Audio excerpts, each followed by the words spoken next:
On the way back from Lewis's funeral, my mom told me to start packing.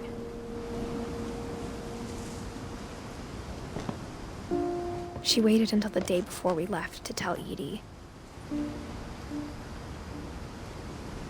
I'm not sure if she wanted to make it easier or harder.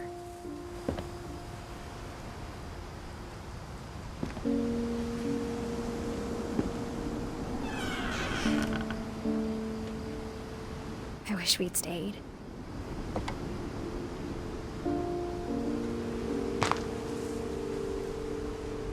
But I understand why we left.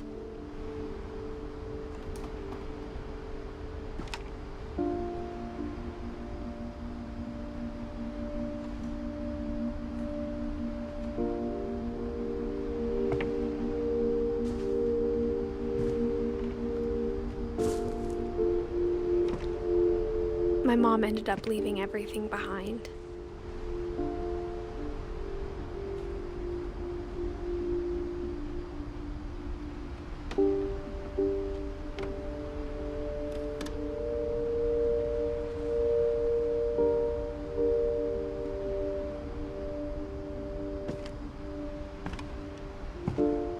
What happened that night had been coming for a long time. Maybe it should have come sooner.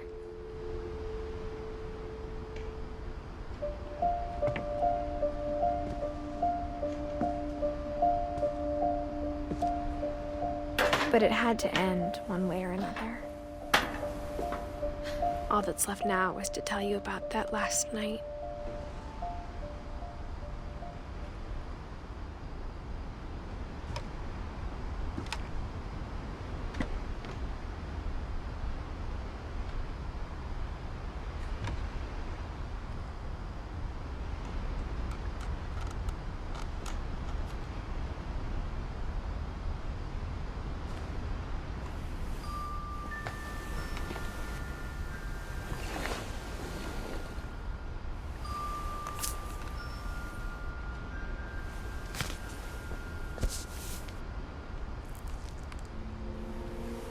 That whole last day, Edie just watched us pack and didn't say a word.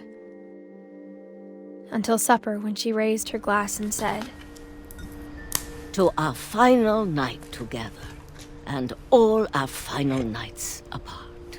Grandma, you know what I said about alcohol.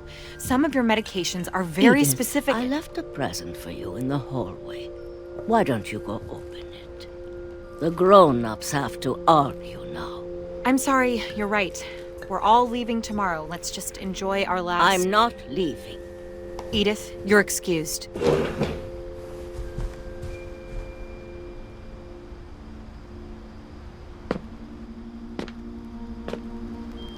the power had been shut off that morning, but Edie always had plenty of candles.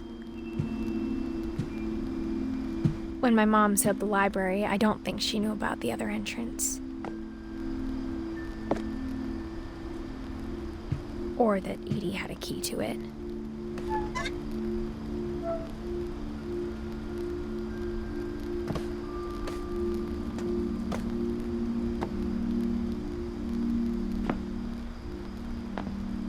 That thing you're afraid of isn't going to end when you leave the house. Edith has a right to know these stories. My children are dead because of your stories. I think it's best if Edith and I leave tonight.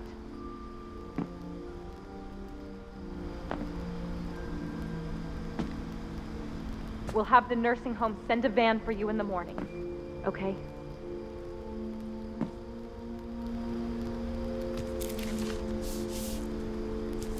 Dear Edith, there's so many stories I wish I could tell you, but there's only time for one. This is about what happened on the night you were born. That night, the tide went way, way out.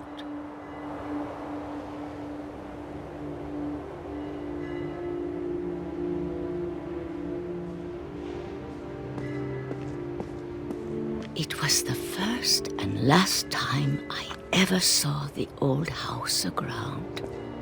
There'd been an earthquake out in the middle of the ocean. They called it the lowest tide in 1,000 years. God, it smelled awful. You know, I've seen that house every day of my life.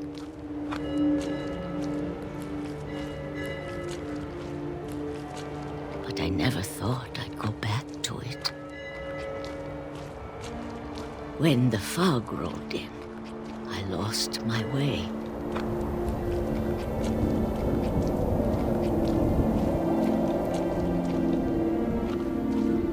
I got turned around.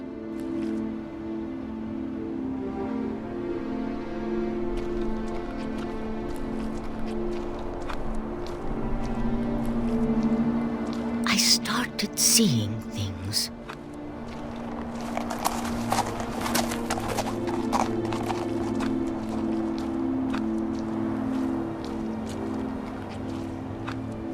Things I'd forgotten had ever existed.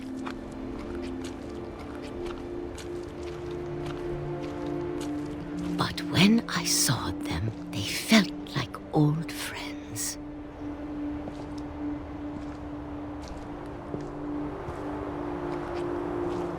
That night, a lot of things came back to me.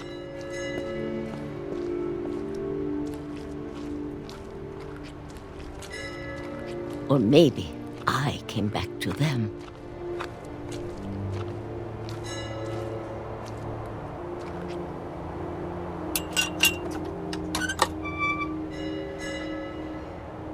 Things I can't explain, but that I need you to try and... Edith, what are you doing in here? It's mine. Edith! Mom, you're gonna rip it! Let go! I kicked and screamed, but Mom dragged me to the car. I never saw Great-Grandma Edie again. The next morning, the van came to pick her up, but she was already gone. After that, we moved around a lot.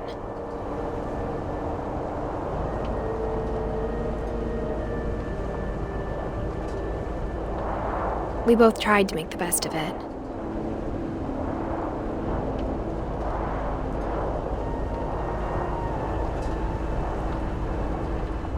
A few years went by.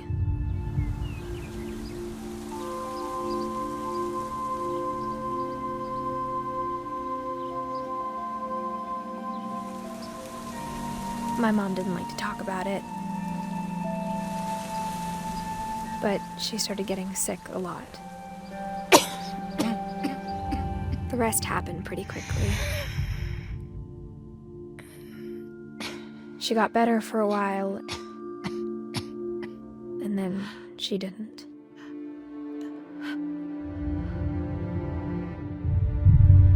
And then I was alone.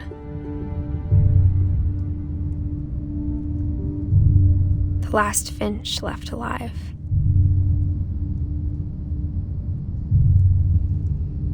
Until I found out about you. I'm still not sure what to tell you about all this.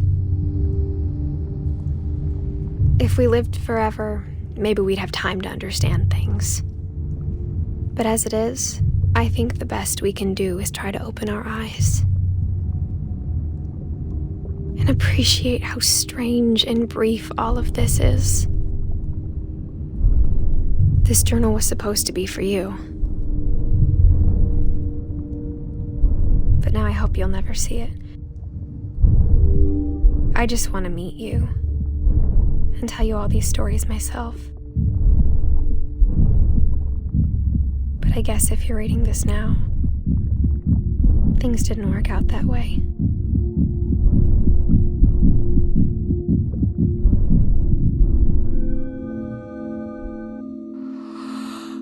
This is where your story begins.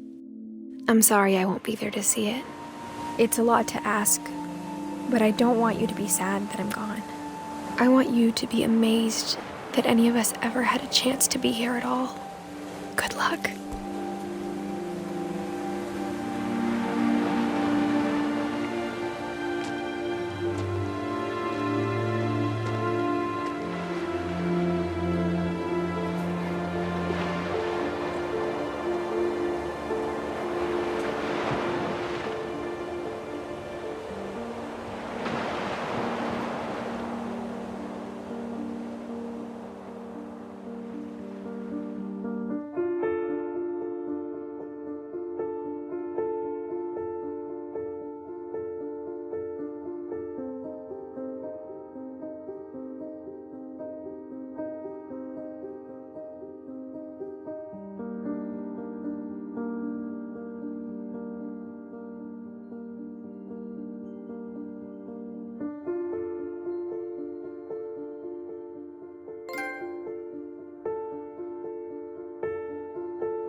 I knew Grandpa Sam had a twin.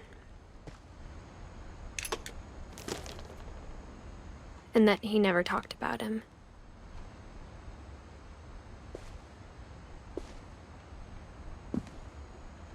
I guess my grandpa didn't like history any more than my mom did.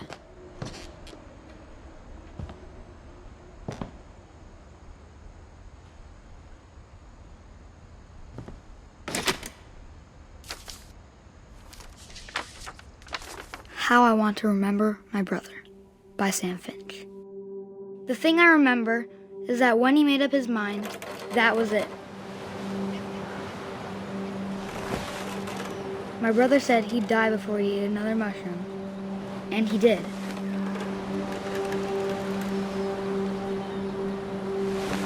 At Barbara's funeral, we swore we'd never be afraid again, and he wasn't.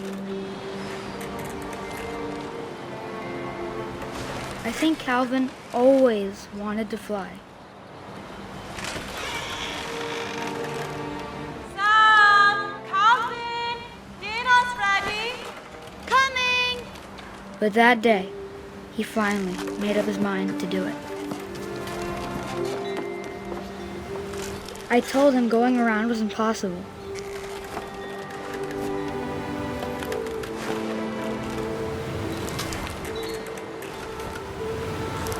Maybe if I hadn't said that. Maybe if the wind hadn't picked up. Calvin! I'm not gonna tell you again!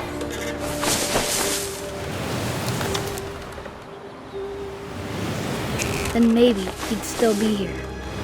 But I doubt it.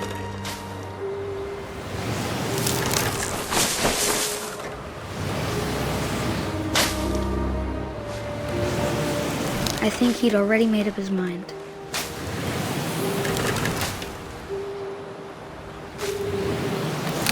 That's what I want to remember about my brother.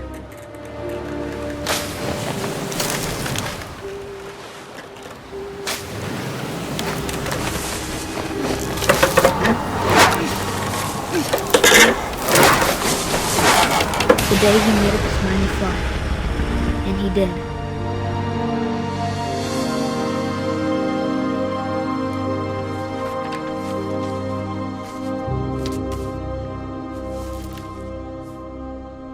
Calvin's story felt strangely familiar. When I was younger, I remember trying to do the exact same thing.